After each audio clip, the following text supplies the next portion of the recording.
खुदावंद प्रभु यीशु मसीह के नाम में आप सबको जय मसीह की।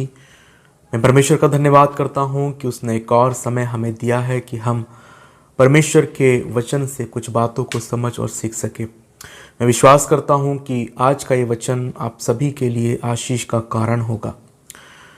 भाइयों बहनों, ऐसे बहुत से लोग हैं जो आज भी अपनी ज़िंदगियों में दुखी हैं, परेशान हैं। संसार की बहुत सारी चिंताएं उनको घेरे हुए हैं। और ये बातें मैं उन लोगों के लिए नहीं कह रहा हूँ जो मसीह यीशु पर विश्वास नहीं करते। मैं ये बातें उन लोगों के लिए कह रहा हूँ जिनका भरोसा परमेश्वर के ऊपर है, जो विश्वास करते हैं कि यीशु मसीह खुदा का बेटा है, और वो लोग जिन्होंने प्रभु यीशु मसीह के ऊपर विश्वास करके उसे उद्धारकर्ता के रूप में अपनी ज़िंदगियों में ग्रहण किया है। ऐसे बहुत से लोग हैं जो आज भी अपनी ज़िंदगी में बहुत सी परेशानियों से जूझ रहे हैं। ऐसे बहुत से परिवार हैं जो हर संडे चर्च तो जाते हैं, जहाँ भी संगति होती है, फेलोशिप होती है, वहाँ पर वो संगति करने के लिए इकट्ठा होते हैं। वो सुबह और शाम प्रार्थना करते हैं, वचन को पढ़ते हैं, लेकिन उसके बाद भी उनकी ज़िंदगियाँ खाली हैं। उसके बाद भी उनकी ज़िंदगियों में कुछ सूनापन है। कई ऐसे लोग हैं जो अपने बच्चों के कारण बहुत दुखी है। कई लोग हैं, कई बहनें हैं जो अपने पति के कारण दुखी है। कई हस्बैंड हैं जो अपनी पत्नी के कारण दुखी हैं। कई ऐसे बच्चे हैं जो अपने माता पिता के कारण भी दुखी हैं। ऐसी बहुत सी बातें हैं जो हम लोग एक मसीही जीवन में देखते हैं। मसीह पर विश्वास करने के बाद इन सारी चीज़ों को हमारी ज़िंदगियों से दूर हो जाना चाहिए था। या जो संसार की चिंताएं हमको घेरे हुए हैं, दुनिया की बातें जो हमको घेरे हुए हैं, तमाम प्रकार के दुख, परेशानियां और जो भी प्रॉब्लम्स हमको घेरे हुए हैं, इनका नामो निशान हमारी ज़िंदगी में नहीं होना चाहिए। ऐसा ही भरोसा लोगों को दिलाया जाता है। लेकिन मैं आपको बताना चाहता हूं कि ये सारी चीज़ें मसीह में आने के बाद भी क्यों आपको घेर लेती है, क्यों आप इन सारी चीज़ों के कारण दब जाते हैं। आप प्रभु में बढ़ना तो चाहते हैं, आप प्रभु में उन्नति करना तो चाहते हैं, आप चाहते हैं कि आप प्रभु को और अधिक गहराई से जानो, आप चाहते हो कि आप प्रभु के बहुत अधिक करीब जाओ और करीब जाओ, लेकिन ऐसा पॉसिबल नहीं हो पाता क्योंकि आप दुनिया की इन तमाम प्रकार की चिंताओं में, बातों में, जिनके बारे में मैंने अभी आपको बताया, घिर जाते हैं। और ये बातें आपको ऊपर उठने नहीं देती। आप आगे कदम तो बढ़ाना चाहते हैं, लेकिन ये सारी बातें आपको अपने जीवन में आगे बढ़ने नहीं देना चाहते या आपको बढ़ने से रोकती है। तो कैसे इन सारी चीज़ों से छुटकारा प्राप्त किया जा सकता है? कैसे हम अपने जीवन में आने वाली चिंताओं को दूर कर सकते हैं? कैसे हम अपने जीवन में हर एक दुख, हर एक गम, हर एक शोक को अपनी ज़िंदगी से दूर कर सकते हैं?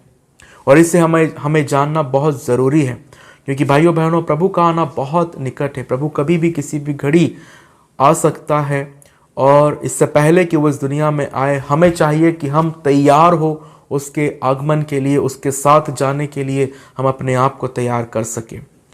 एक एग्जाम्पल मैं आपको देना चाहता हूँ, और इस एग्जाम्पल के माध्यम से मैं आपको सिखाना चाहता हूँ कि कैसे हम इन सारी बातों से बाहर निकल सकते हैं, कैसे हम अपनी ज़िंदगियों में इन सारी बातों को इग्नोर कर सकते हैं, दूर कर सकते हैं। एक फैमिली थी जहाँ पर हम लोग गए थे, और उस फैमिली में बहुत सुंदर उन्होंने अपने घर के जो पहला जो कमरा होता है, जिसे हम लोग हॉल कहते हैं, जो सिटिंग एरिया होता है, उस कमरे को उन्होंने बहुत अच्छी तरह से सजाया हुआ था। उनके दीवालों पर, उनके घर की दीवालों पर प्रभु के सुंदर वचनों को बहुत सुंदर फ्रेम में टंगाया गया था। प्रभु की तस्वीरें थी, क्रॉस थे, और जो उनके घर की अलमारी होती है, उस अलमारी को भी उन्होंने बिब्लिकल चीज़ों से बहुत सुंदर तरीके से सजाया हुआ था। बहुत सुंदर सुंदर चीज़ें उनके घरों में थी। और जब हम लोग उनके घर में गए तो हमको ऐसा लगा कि ये जो फैमिली है, ये बहुत ही स्पिरिचुअली है, बहुत ही आत्मिक इस परिवार के लोग हैं, कि इन्होंने कितना सुंदर अपने घर के हॉल को सजा कर रखा है। हमको लगा कि उनका जीवन भी उतना ही सुंदर होगा, वो स्पिरिचुअली भी उतने ही परिपक्व होंगे, स्पिरिचुअली ही वो उतने मजबूत होंगे। क्योंकि मुझे ऐसा लगा कि जब वो अपने उस कमरे में बैठते होंगे तो परमेश्वर के वचन जो उनकी दीवारों पर टंगे हुए हैं, उन वचनों से वो प्रेरणा प्राप्त करते होंगे, वचन उनको प्रोत्साहित करते होंगे, इनकरेज करते होंगे हर एक दिन में। प्रभु की तस्वीर को देखकर ऐसा लगा कि वो हर दिन प्रभु की तस्वीर को देखकर अपने आप को प्रभु की इमेज में ढालने की कोशिश करते होंगे।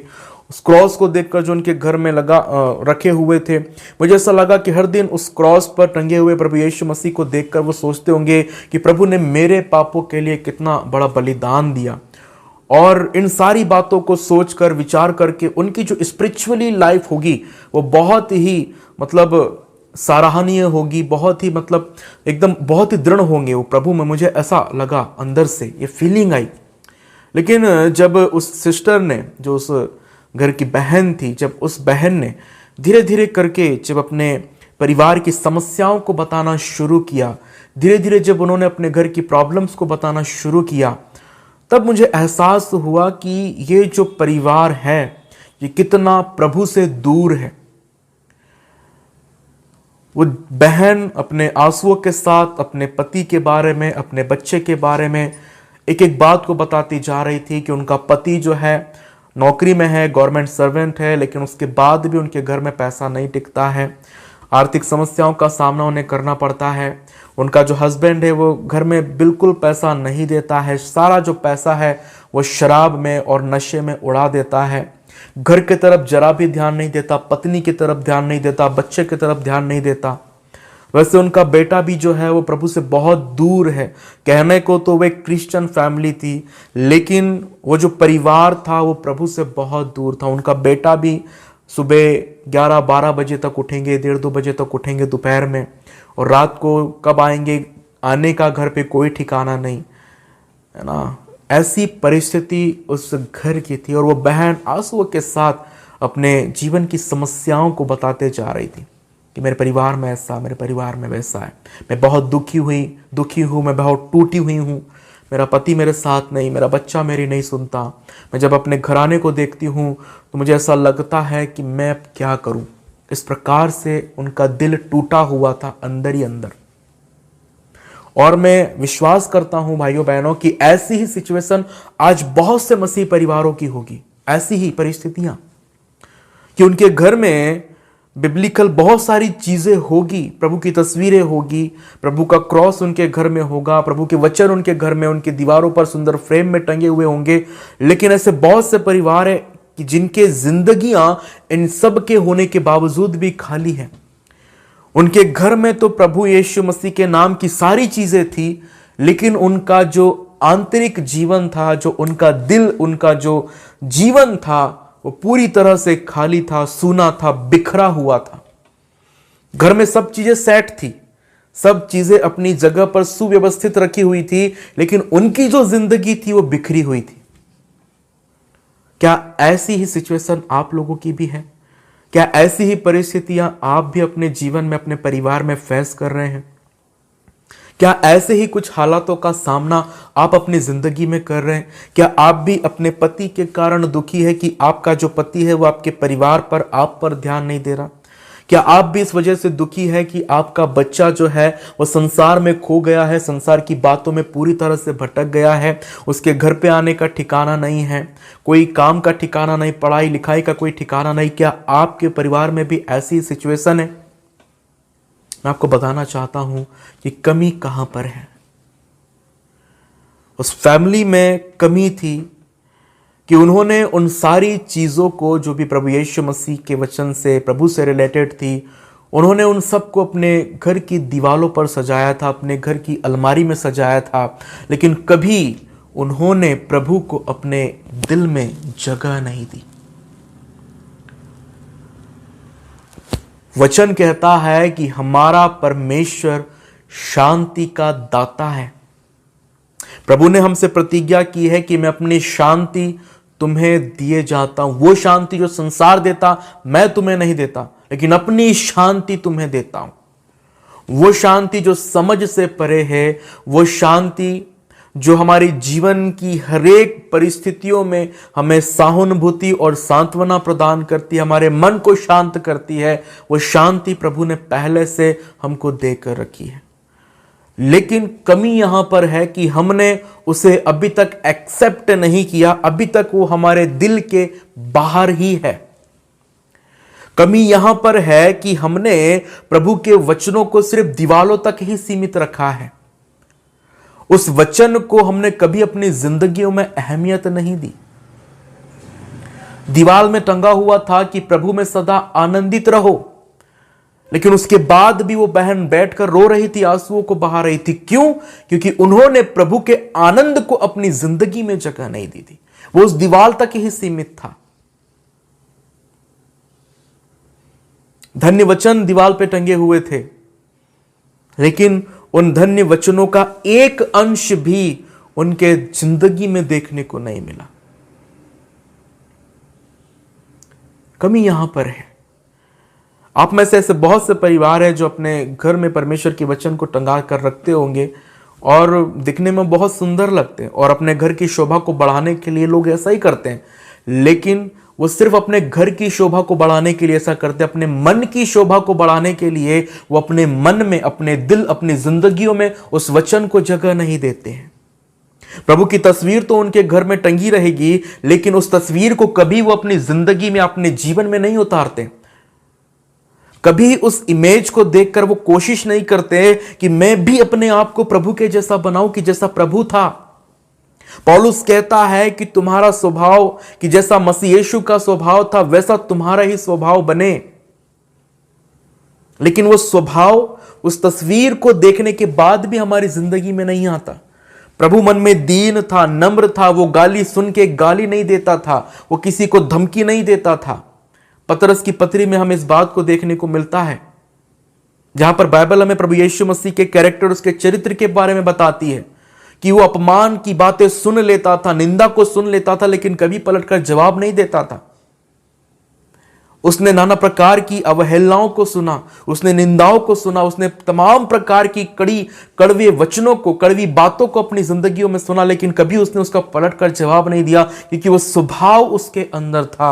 वो सहनशीलता, वो नम्रता, वो दीनता, वो प्रेम, वो दया उसकी जिंदगी में थी। उसने प्रभु को, अपने परमेश्वर के वचन को अपनी जिंदगी में उतारा था, अपने दिल में उसने उसको जगह दी थी, और इस वजह से उसका जीवन सफल जीवन था। क्या हम अपनी जिंदगियों में इस बात को सोचते हैं? क्या हमने अपने जीवन में प्रभु के वचनों को अहमियत दी है? मैं विश्वास दिलाता हूं कि आज जो वचन आपकी दीवालों पर टंगे हैं, जो प्रभु की तस्वीर आपकी दीवालों पर टंगी हुई है, अगर आप उसे अपनी जिंदगी में जगह देंगे तो आपके परिवार में भले ही कुछ हो, आपको किसी भी बात की परवाह नहीं होगी, क्योंकि आपका भरोसा परमेश्वर के ऊपर होगा। और आप इस बात को बिलीव करेंगे कि आज भले ही आपके परिवार में उथल पुथल है, आज भले ही आपका पति आपकी नहीं सुन रहा, आज भले ही आपके बच्चे आपके जीवन में दिख रहे हैं कि उनका भविष्य अंधेरे में है, लेकिन अगर आपका भरोसा परमेश्वर की प्रतिज्ञाओं पर, परमेश्वर के ऊपर होगा, तो आप कभी भी उनके बारे में चिंता नहीं करेंगे, क्योंकि आपको यह भरोसा होगा कि प्रभु एक दिन मेरे पति को और मेरे बच्चे को सही रास्ते पर जरूर लेकर आएगा। यह भरोसा आपकी जिंदगी में होगा। प्रभु का वो वचन आपको अंदर से प्रेरित करेगा कि आप प्रभु की बातों के ऊपर बिलीव करें, भरोसा करें, विश्वास करें। प्रभु ने शाऊल को बदल दिया, जिसके बारे में कोई नहीं सोच सकता था कि वो जो पकड़ने वाला है वो एक दिन दुख सहने वाला बन जाएगा। कभी कोई इस बात को नहीं सोच सकता था अपनी जिंदगी में, लेकिन प्रभु ने उसकी जिंदगी में ऐसा करके बताया। उसको पूरी तरह से प्रभु ने बदला। लोग विश्वास नहीं कर पाए कि ये वही शाऊल है जो मसीहों को पकड़वाया करता था, मारा करता था, बंदीगृह में डाला करता था। ऐसा प्रभु आपके परिवार में कर सकता है अगर आप प्रभु को अपनी जिंदगी में, अपने जीवन में महत्व देंगे। गले में क्रॉस टांगने से या अपनी बॉडी पे क्रॉस के टैटू लगाने से आप मसीही नहीं हो जाते भाइयों बहनों। मैंने ऐसे बहुत से लोगों को देखा है जो गले में क्रॉस तो टंगा के रखते हैं, लेकिन उसके बाद भी वो अपनी जबान से गंदी गंदी बातें करते हैं, गालियां बकते हैं, अपशब्द बोलते हैं, तमाम प्रकार की निंदाएं करते हैं, चुगली करते हैं। गले में क्रॉस टंगा है, लेकिन इसी गले से होकर तमाम प्रकार की बातें, बुराइयां उनके मुंह से बाहर आती है। आप किसकी निंदा कर रहे हो? उस खुदावंद की, जिस खुदावंद ने अपने बेटे को उस क्रूस पर बलिदान होने के लिए दे दिया ताकि हम सबका उद्धार हो सके। उस क्रॉस को अपने गले में नहीं, अपने दिल में छापो, याद रखो कि उस क्रूस पर कितनी असहनीय पीड़ा में होकर हमारा प्रभु यीशु मसीह हमें पापों से छुड़ाने के लिए मरा है। उस बात को याद करो। हम तभी इन सारी चीजों से छुटकारा प्राप्त कर सकते हैं जब हम अपने दिल में प्रभु को और उसके वचन को जगह देंगे। बाइबल के वचनों को पढ़ना और उसे अपनी जिंदगी में लागू करना, ये दोनों अलग अलग चीजें हैं। पढ़ कोई भी सकता है। अब बाइबल को एक नॉवल की तरह पढ़ सकते हैं, एक साधारण पुस्तक की तरह पढ़ सकते हैं, लेकिन जब तक आप उसे अपने दिल, अपनी जिंदगी में नहीं उतारेंगे, वचन कभी आपकी जिंदगी में काम नहीं करेगा। अगर आप चाहते हैं कि प्रभु का वचन आपकी जिंदगियों को बदले, आपको जरूरी है कि आप उसे अपने दिल में जगह दें, अपने जीवन में उसे उतारें। तब देखिए आपके परिवार और आपके घराने के हालात कैसे बदलते हैं। प्रभु आपके परिवार को बदलेगा जब आप प्रभु को अपने जीवन में जगह देंगे। तो प्रभु सब कुछ करने में समर्थ है। ऐसा कोई काम नहीं है जो वो नहीं कर सकता। वो सब कुछ कर सकता है, लेकिन आपको वो काम करने का मौका प्रभु को देना है। कि आप प्रभु से कहें कि प्रभु, मेरा पति जिसके कारण मैं बहुत दुखी हूं, तू उसे बदल। मैं तेरे वचनों पर भरोसा करती हूँ, मैं तेरी प्रतिज्ञाओं पर भरोसा करती हूँ, और मैं भरोसा करती हूँ कि मेरा पति एक दिन जरूर बदलेगा। और आप वो परिवर्तन अपने पति के जीवन में देखोगे जब आप अपने मुंह से अंगीकार करोगे कि प्रभु एक दिन मेरे पति को जरूर बदलेगा। ध्यान रखिए भाइयों बहनों कि वचनों को दीवार में टंगाने से, प्रभु की तस्वीर को दीवार में टंगाने से कुछ नहीं होगा। उन्हें हमें अपनी ज़िंदगी में जगह देना है। घर में जगह देने से नहीं, ज़िंदगी में जगह देना बहुत ज़रूरी है। और तभी आप प्रभु की आशीष को पाएंगे और आपके घराने में सुख और शांति हमेशा बनी रहेगी। परमेश्वर आपकी सहायता और आपकी मदद करे, आपकी अगुवाई करे कि आप आज के इस वचन से इस बात को समझे, सीखे कि प्रभु के वचन को और प्रभु को अपनी ज़िंदगी में महत्व देना कितना ज़रूरी है। एक बात हमेशा अपनी ज़िंदगियों में स्मरण रखें कि आप चाहे बाहरी रूप से कुछ भी क्यों ना करते हो, उससे कोई फ़ायदा नहीं होता। आपको आंतरिक रीति से अपनी ज़िंदगी में प्रभु के काम को करने देना है। और जब प्रभु आपके अंदर से वो काम करेगा, तब आप देखोगे कि परिवर्तन कैसे आता है। परमेश्वर आप सबकी सहायता और मदद करे। और हम प्रार्थना करेंगे कि अगर आपके परिवार में ऐसी कोई सिचुएशन है, तो प्रभु आपके साथ रहे और आप परमेश्वर के वचन में होकर अपनी ज़िंदगियों में प्रभु को जगह देकर आगे बढ़े, ताकि आपका जीवन आने वाले दिनों में प्रभु की ओर से ब्लेस हो और आप परमेश्वर के अनुग्रह को अपने जीवन में बहुतायत के साथ प्राप्त कर सको। परमेश्वर का अनुग्रह आप सबके ऊपर बना रहे। आप सबको जय मसीह की।